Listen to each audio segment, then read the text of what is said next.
4 reasons why you should have dividend stocks or dividend ETFs in your portfolio.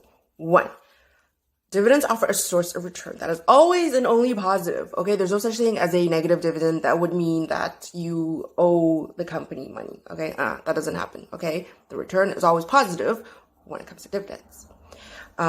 Second reason is that it is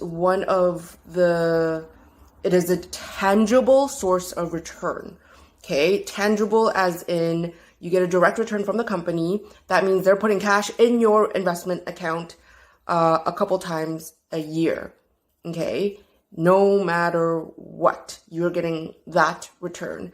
And to follow up with that, they are generally paid out by, generally speaking, not always, well-established, financially stable companies. Okay, that means that when these companies are paying out dividends, and especially if they have a history of paying out dividends, they are less averse to economic downturns, like shitty financial market conditions, right? So no matter what happens, they generally can weather the storm. So banks, for example, they have a history, Canadian banks have a history of just paying out dividends, but also growing their dividends as well. No matter what happens back in 2008, 2009, during this pandemic, they're always paying out a dividend. So even though the stock price may fluctuate in the short term, you're still getting your dividend.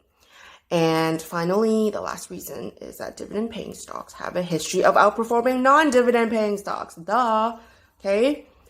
With that dividend, it just juices your return over the long run, especially if you're reinvesting that dividend back into your investments into your portfolio. So those are 4 reasons why you should have dividend-paying stocks or dividend ETFs in your portfolio.